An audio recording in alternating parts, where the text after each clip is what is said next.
فی قلوبہم مرض، ان کے دلوں میں تھا مرض، فزادہم اللہ مرضا، اللہ نے بھی ان کا مرض اور بڑھا دیا۔ دیکھیں یہ سٹائل دیکھیں گفتگو کا، ہمیں لوگ کہتے ہیں میٹھی میٹھی باتیں کرو، اللہ تو ہمارے ان کے دل میں بیماری تھی، اللہ نے ان کی بیماری اور زیادہ کر دی۔ آپ کے حساب سے تو ہونا چاہیے تھا بیماری تھی، اللہ نے ان کو شفا دے دی۔ ہاں،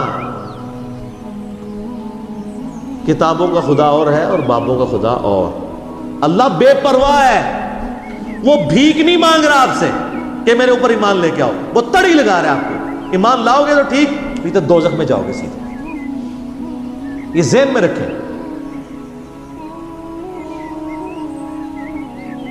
وَلَهُمْ عَذَابٌ عَلِيمٌ، اور ان کے لیے دردناک عذاب ہے۔ کافروں کے لیے آیا بڑا عذاب اور اس کے لیے سخت لفظ ہے دردناک عذاب۔ بِمَا كَانُوا يَكْذِبُونَ، بسبب اس کے کہ انہوں نے تکذیب کر دی۔ تکذیب کہتے ہیں کہ سچائی کو ماننے کے باوجود جھٹلا دینا۔ ان کو تو پتہ تھا کہ یہ وہی پیغمبر آخر الزمان ہیں جن کی نشانیاں اولڈ ٹیسٹمنٹ اور نیو ٹیسٹمنٹ کے اندر موجود ہیں، تو انہوں نے کیوں انکار کیا؟ اچھا دیکھ لیں، اللہ تعالیٰ بھی امیین پہ اور جو اہل علم ہے ان میں غصہ میں فرق کرتا ہے۔ ان کے اوپر کیوں غصہ زیادہ ہے؟ یہ مولوی تھے، یہ دونوں سارا کے علماء تھے نا، یہ ان کی پبلک کی تو بات نہیں ہو رہی ہے نا، کہ ان کو تو پتا تھا کہ یہ وہی نبی ہے، انہوں نے کیوں نہیں بات قبول کی؟ آپ ایک جاہل آدمی کو کسی حد تک بینیفٹ آف ڈاؤٹ دے سکتے ہیں، لیکن ایک عالم وہ اس طرح کی حرکت کرے اس کو بینیفٹ آف ڈاؤٹ نہیں ملے گا۔ کیوں؟ وہ عزت بھی تو عام بندے سے زیادہ ویل کر رہا ہے نا۔ کل کو جب اس کا سکینڈل نکلے گا پھر اس نے یہ نہیں کہنا کہ جی جناب وہ اگر داڑھی والے یہ برا کام کرتے ہیں تو بغیر داڑھی والے بھی تو کرتے ہیں نا، ان کو کیوں نہیں میڈیا اچھالتا؟ اس لیے کہ سر بغیر داڑھی والا دین کے نام کے اوپر چندے اور بینک بیلنسز اور عزت کے ٹوکرے بھی تو انجوائے نہیں نہ کر رہا، تو سر پھر چوپڑیاں نالے دو دو تو نہیں ہونگی ہے نا۔ آپ پراٹھا کھانا چاہتے ہیں وہ بھی دو، اس طرح تو نہیں ہوگا۔ تو دین کے نام کے اوپر جب آپ کھا رہے ہیں تو سر پھر جب آپ دین کے لیے دھبا بنیں گے تو آپ کی بے عزتی دوسرے لوگوں کی نسبت زیادہ ہی ہوگی۔ یہ لاجیکل ہے۔ اور سر قرآن میں تو سورۃ الاحزاب میں آیا نبی کی بیوی ہو تم عام عورتوں کی طرح نہیں ہو، اگر تم نے بے حیائی کی تمہیں دگنا عذاب دیا جائے گا۔ کیوں؟ سٹیٹس ایسا ہے، تو تمہارا سٹیٹس بھی ایسا ہی ہے۔ وَإِذَا قِيلَ لَهُمْ لَا تُفْسِدُوا فِي الْأَرْضِ، اور جب ان سے کہا جاتا ہے کہ مت فساد کرو زمین میں، قالوا انما نحن مصلحون، وہ کہتے ہیں ہم تو صرف اصلاح کا ارادہ رکھتے ہیں۔ یعنی یہ اللہ کہہ رہا ہے یہ فساد کر رہے ہیں۔ کیوں فساد یہ کر رہے ہیں؟ کہ اوپر سے ایمان قبول کیا ہوا ہے، ایمان والوں کو دھوکہ دے رہے ہیں، کافروں کے ساتھ بھی پینگیں بڑھائی ہوئی ہیں اور اندر سے جڑیں کاٹ رہے ہیں، اور کل کو جب جہاد کا موقع آئے گا تو یہ جو ہے وہ حصہ نہیں لیں گے۔ اور یہی ہوا ہے، آپ دیکھ لیں غزوہ احد کے اندر 700 لوگ لے کے وہ لادہ ہو گیا تھا عبداللہ ابن ابی، 300 لوگ لے کے، ٹھیک ہے۔ تو وہی عبداللہ ابن ابی نے جب یہ حرکت کی تو عبداللہ ابن مسعود کہتے ہیں کہ اللہ کی قسم اگر غزوہ احد سے پہلے مجھے کوئی پوچھتا کہ رسول اللہ کے صحابہ میں کوئی منافق بھی ہے تو میں کبھی نہ یہ بات مانتا، کیونکہ ساری ماشاءاللہ تکبیر اللہ سے نماز پڑھ رہے ہیں۔ یہ تو موقع ہے پتہ لگا رہا کون کون محبوب کی امت سے ہے۔ یہ ویسے کہہ دینا تو آسان ہے جو کچھ بھی ہے تیرے محبوب کی امت سے ہے، یہ تو دودھ دہی کا کاروبار جب کرتے ہوئے پانی ملا رہا ہوگا پھر پتہ چلے گا نا کہ محبوب کی امت سے ہے کہ نہیں۔ جس نے ملاوٹ کی وہ ہم میں سے نہیں، صحیح مسلم کی حدیث۔ تو اللہ تعالیٰ فرماتا ہے کہ جب انہیں کہا جاتا ہے فساد مت کرو تو وہ کہتے ہیں ہم تو اصلاح کا ارادہ رکھتے ہیں، صلح صفائی سے چلنا چاہیے، کیونکہ منافقین ظاہر ہے چونکہ بزدل ہوتے تھے، جہاد کے بھی بڑے مخالف ہوتے تھے۔ اور جب نبی علیہ السلام نے، آپ کو پتہ ہے غزوہ بدر سے پہلے بھی آپ نے 8 مہمات روانہ کی تھی تاکہ عرب کے لوگوں کی لائف لائن کاٹی جائے، کیونکہ انہوں نے مسلمانوں کی ساری جائیدادوں پہ قبضہ کر لیا تھا۔ تو نبی علیہ السلام نے اس کے بدلے کے طور پر، اور یہ غزوہ بدر میں بھی ہوا، وہ آگے چل کے سورۃ الانفال میں آ جائے گا، تو کہتے تھے یہ لڑائی جھگڑے کا کوئی فائدہ نہیں ہے، بس میٹھی میٹھی باتیں۔ سر میٹھی میٹھی باتیں کرنے سے کبھی بدماش اپنی پوسٹ چھوڑیں گے؟ آج کافر کہتے ہیں جی اسلام نے تلوار کے زور کے اوپر رومن اور پرشین امپائر اکھاڑی ہے، تو سر پھر کس طرح اکھاڑتے؟ تلوار کے بغیر بدماش اپنی جگہ چھوڑتا ہے؟ نہیں۔ اسلام نے یہ جو نیا دور شروع کیا ہے وہ تلوار کے زور پہ کیا۔ سورہ توبہ کی آیت نمبر 14 ہے کہ اللہ تعالیٰ صحابہ کرام سے کہتا ہے ہم تمہاری تلواریں ان کے اوپر مسلط کریں گے۔ صدیوں سے بیٹھے ہوئے بدماش کیسے اکھاڑے جائیں گے؟ تو یہ جہاد اور قتال کے پیچھے حکمت یہ تھی۔ لیکن آج جہاد اور قتال یہ ہے کہ وہ مسلمانوں کو اکھاڑنے کے لیے استعمال ہو رہا ہے۔ ایک مسلمان دوسرے کا گلا کاٹ رہا ہے جہاد کے نام کے اوپر۔ سر آپ دیکھتے نہیں پچھلے 30-40 سالوں میں سعودیہ اور ایران کی پراکسی وار میں جو کچھ ہمارے ملک کے اندر ہوا ہے، اور وہ آج تک ہم اس چنگل سے باہر نہیں نکل سکے۔ تو کہتے ہیں ہم تو اصلاح کا ارادہ رکھتے ہیں۔ الا انہم ہم المفسدون، آگاہ ہو جو یہی فسادی ہیں، ولکن لا یشعرون، لیکن انہیں شعور نہیں ہے۔ اللہ فرما رہا ہے یہ فسادی خود ہے لیکن انہیں پتہ بھی نہیں ہے۔ اس سے بڑا ان کے ساتھ ہاتھ ہو گیا کہ ان کو پتہ بھی نہیں کہ توبہ و توفیق بھی نہیں ہوگی۔ وَإِذَا قِيلَ لَهُمْ آمِنُوا، اور جب انہیں کہا جاتا ہے کہ ایمان لے آؤ، کما آمن الناس، جس طرح کہ باقی لوگ ایمان لے کے آئے ہیں جو کامل الایمان مومن ہیں مہاجرین اور انصار میں سے صحابہ کرام، جس طرح وہ ایمان لے کے رہے تم بھی اسی طرح کا ایمان لے آؤ۔ قالوا انؤمن کما آمن السفہاء، وہ کہتے ہیں ہم ان بیوقوفوں کی طرح ایمان لیں، ان کو تو نہ اپنے بیوی بچوں کی پرواہ ہے، نہ ان کو اپنی کوئی زندگی عزیز ہے، کل کو جہاد میں جائیں گے کٹ جائیں گے، پیچھے بیوی بچوں کا کیا بنے گا، یہ تو ہے ہی سارے بیوقوف ہیں۔ اور اللہ تعالیٰ کی طرف سے جواب سنیں، الا انہم هم السفہاء ولکن لا یعلمون، آگاہ ہو جو بے شک یہی لوگ ہی بیوقوف ہیں جو یہ صحابہ کرام کو بیوقوف کہہ رہے ہیں، لیکن ان کو خود بھی علم نہیں ہے۔ انہوں نے تو آخرت کا سودا کر لیا۔ سورہ توبہ میں آتا ہے ہم نے مومنین کی جانوں اور مال کے عوض ان کو جنت دے دی ہے، جنت کے عوض ان کی جان اور مال ہم نے خرید لیا ہے، اور خوشخبری ہو تمہیں اس بیعت کے اوپر جو اللہ سے تم نے بیعت کی ہے۔ ہمارے مسلمان بھی بیعت کرتے ہیں لیکن اپنا جان مال جو ہے وہ پیر و فقیروں پہ لٹا رہے ہوتے ہیں۔ اللہ فرماتا ہے کہ اللہ کے لیے لٹاؤ، بیعت اللہ سے ہو پیغمبر کے ذریعے صلی اللہ علیہ وسلم۔ وَإِذَا لَقُوا الَّذِينَ آمَنُوا، اور جب یہ ملتے ہیں اہل ایمان سے، قالوا آمنا، کہتے ہیں ہم ایمان لاتے ہیں۔ وَإِذَا خَلَوْا إِلَىٰ شَيَاطِينِهِمْ، اور جب اپنے شیطانوں کے ساتھ علیحدہ ہوتے ہیں یعنی دوسری پارٹی کے ساتھ، قالوا إِنَّا مَعَكُمْ، بے شک ہم تو تمہارے ساتھ ہیں، إِنَّمَا نَحْنُ مُسْتَهْزِئُونَ، ہم تو اوپر سے ہنسی مذاق کے طور پہ انہیں کہہ رہے ہوتے ہیں کہ ہم مسلمان ہیں۔ دوغلی پالیسی۔ اور اللہ نے کہا کہ اپنے شیطانوں کے ساتھ جب ملتے ہیں، شیطان کن کو کہا؟ ان کافروں کو، ان کے سرغنہ جو علماء یہود تھے ان کو۔ اب کٹھے ہوتے ہیں اپنے شیطانوں میں۔ اچھا، شیطان لفظ کے دو مطلب ہیں، ایک ہے اللہ کی رحمت سے دور، اور ایک شیطان کا مطلب ہے جو حسد اور بغض میں بھرا ہوا ہو۔ یہ بیک وقت دونوں معنی شیطان کے اوپر فٹ آتے ہیں۔ اللہ کی رحمت سے وہ دور ہے کیونکہ مردود بارگاہ ہے، اور اس میں حسد اور بغض ابن آدم کا پایا جاتا ہے کیونکہ وہ یہ سمجھتا ہے کہ نہ اللہ مجھے آدم علیہ السلام کے معاملے میں آزمائش میں ڈالتا اور نہ میں مردود بارگاہ ہوتا۔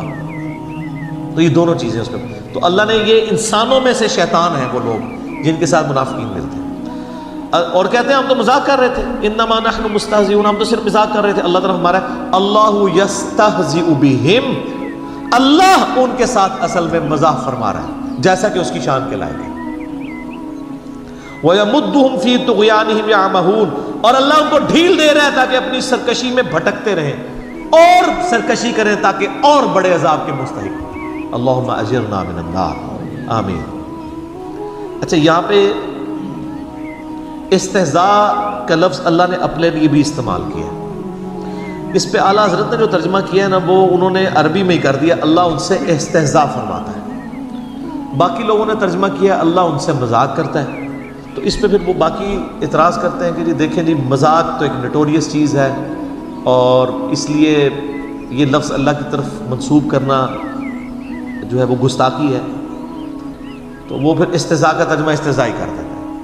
کوئی گستاخی نہیں ہے، اللہ نے جب لفظ استعمال کیا ہے تو وہ جن معنوں میں استعمال کیا آپ اسی، اور وہ بہتر ترجمہ ہے اللہ ان سے مزاح فرماتا ہے جیسا کہ اس کی شان کے لائق ہے۔ اس میں یہ جھگڑے میں نہیں پڑنا چاہیے جی آپ یہ نٹوریس ورڈ یوز کر رہے ہیں، اللہ نے خود کیا واللہ خیر الماکرین، خفیہ تدبیر ترجمہ کیا ہوا ہے، وہ تدبیر خود عربی کا لفظ ہے، وہ بھی آ سکتا تھا۔ اولئک الذین اشتروا الضلالۃ بالہدی، اللہ فرماتا ہے یہ ہیں وہ منافق جنہوں نے خرید لی ہے گمراہی ہدایت کے بدلے میں. ہدایت بیچ دی اپنے ہاتھوں سے، مفت کی ہدایت ملی ہوئی تھی، اور گمراہی خرید لی. فما ربحت تجارتهم وما كانوا مهتدين. تو اب ان کو یہ تجارت نفع نہیں دے گی اور نہ وہ ہدایت پہ کبھی آئیں گے. انہوں نے یار دیکھیں، بالکل کوئی شخص دریا کے کنارے پیاسا مر جائے تو کتنی بڑا بدبخت ہے. محمد رسول اللہ دنیا میں جلوہ افروز ہوں، اللہ کے ریپریزنٹیٹو، ہر لحاظ سے حجت تمام ہوئی ہو، ان کی موجودگی میں بھی کوئی کفر کی موت مر جائے، اس سے بڑا کون بدبخت ہو سکتا ہے؟ تو اللہ فرماتا ہے انہوں نے تو ہدایت آئی ہوئی اپنے ہاتھوں سے دے کے گمراہی خرید لی ہے، اور اب ان کو ہدایت نہیں مل رہی. اب دو مثالیں اللہ تعالیٰ نے بیان کی ہیں بڑی مزیدار منافقین کے بارے میں. پہلی مثال سنیں، مثلہم کمثل الذی استوقد نارا. ان کی مثال اس طرح ہے جیسے کوئی شخص آگ روشن کرے، فلما اضاءت ما حولہ، اور جب ہر چیز روشن ہو جائے اس آگ کی وجہ سے جتنی اس ماحول میں ارد گرد ہے، ذہب اللہ بنورہم، اللہ تعالیٰ ان کی آنکھوں کا نور ہی لے جائے، وترکہم فی ظلمات لا یبصرون، اور ان کو اس گھپ اندھیرے میں رہنے دے جہاں ان کو کچھ سجھائی نہ دے. صم بکم عمی فہم لا یرجعون، پھر وہ ایسے لوگ گونگے ہیں، اندھے ہیں اور بہرے ہیں. سمن بہرے ہیں، بکم گونگے ہیں، عمی اندھے ہیں، فہم لا یرجعون یہ واپس نہیں پلٹ سکتے. یہ مثال ایسے دی کہ پرانے زمانے میں لوگ جنگلوں کا سفر کرتے تھے نا، بڑی مشکل سے لکڑیاں جمع کرتے تھے، رات کے وقت روشنی جلاتے تھے تاکہ کوئی جنگلی جانور حملہ آور نہ ہو. اللہ تعالیٰ نے آگ کا ایسا روب رکھا ہے کہ آگ کہیں جل رہی ہو تو شیر بھی قریب نہیں جاتا، شیر بھی آگ سے ڈرتا ہے، تو وہ اپنی سیکیورٹی کے لیے آگ جلایا کرتے تھے. یا سردیوں کا موسم ہے تو وہ اس سے ہیٹ حاصل کریں، پلس روشنی بھی مل جاتی تھی، اس وقت الیکٹریسٹی تو نہیں تھی، تو اسی روشنی میں اپنے باقی کام کر لیتے تھے، کھانا پکانے کا یہ وہ. تو اللہ تعالیٰ فرماتا ہے ان کی مثال اسی طریقے سے ہے کہ اتنی محنت کے ساتھ ایک جنگل میں کوئی آگ جمع کرے، روشنی بھی ہو جائے، سب کچھ نظر آنا شروع ہو جائے، اور عین اس وقت میں اس روشنی سے نفع اٹھانے والے لوگوں کی بینائی ختم ہو جائے، ان کی بصارت چلی جائے، ان کی سننے کی صلاحیت چلی جائے، اندھے ہو جائیں، بہرے ہو جائیں، گونگے ہو جائیں. تو کتنے بدبخت ہیں کہ اب ہر فیسلٹی سامنے موجود تھی، اس سے نفع اٹھانے کی بجائے ان کی اپنی ساری کوالٹیز جاتی رہی. یہی ہوا ہے منافقین کے ساتھ کہ اللہ تعالیٰ نے محمد رسول اللہ صلی اللہ علیہ وآلہ وسلم کے ذریعے توحید کی شمع روشن کی. بالکل جب ہر چیز واضح نظر آ گئی کہ یہ وہی پیغمبر ہے جن کی نشانیاں تورات اور انجیل کے اندر موجود ہیں، اور عین جب ٹائم آیا کہ یہی یہودی جو تڑی لگایا کرتے تھے اوس اور خزرج کو، یہ اسلام قبول کرتے، عین ٹائم پہ انہوں نے انکار کیا اور اللہ کے عذاب کا کوڑا ان پہ برسا کہ ان کی آنکھوں کی بینائی چلی گئی. اب محمد رسول اللہ صلی اللہ علیہ وآلہ وسلم ایک روشنی کا مینار سامنے موجود ہے، لیکن یہ اتنے بدبخت ہیں کہ ان کی بینائی جا چکی ہے، ان کو دیکھ کے بھی اب ایمان قبول نہیں کریں گے. وہ جو میں نے پہلے آیات پڑھی تھی، وَلَوْ أَنَّنَا نَزَّلْنَا إِلَيْهِمُ الْمَلَائِكَةَ. سر یہ کوئی اللہ تعالیٰ کا تعارف ہوا ہے آپ لوگوں کو؟ یہ کون سا خدا ہے؟ اور یہ پہلے صفحے پہ ہے. یہ نہیں ہے کہ کوئی 50 صفحے پڑھنے تو بعد کہتے ہیں پہلے میٹھی میٹھی باتیں کریں نا پھر کڑوی باتیں کریں. نہ، میٹھی باتوں سے کبھی بات سمجھ نہیں آتی ہے. دوسری مثال، او کصیب من السماء فیہ ظلمات ورعد. یا پھر ان کی مثال ایسی ہے کہ آسمان سے بادلوں سے می برس رہا ہو، بڑی تیز بارش ہو رہی ہو، فیہ ظلمات ورعد وبرق، اور اس بارش کے موسم کے اندر اندھیرا بھی چھایا ہوا ہو کالے بادلوں کی وجہ سے، اور گرج بھی ہو اور بجلی بھی چمک رہی ہو، یعنی ایک طوفانی موسم. یجعلون اصابعہم فی آذانہم من الصواعق حذر الموت. اور ٹھونستے ہیں یہ لوگ اپنی انگلیاں اپنے کانوں میں کڑک کے باعث موت کے ڈر سے. واللہ محیط بالکافرین. حالانکہ اللہ ایسے کافروں کو گھیرے ہوئے ہیں. یکاد البرق یخطف ابصارہم. قریب ہے کہ بجلی اچک لے ان کی بینائی کو.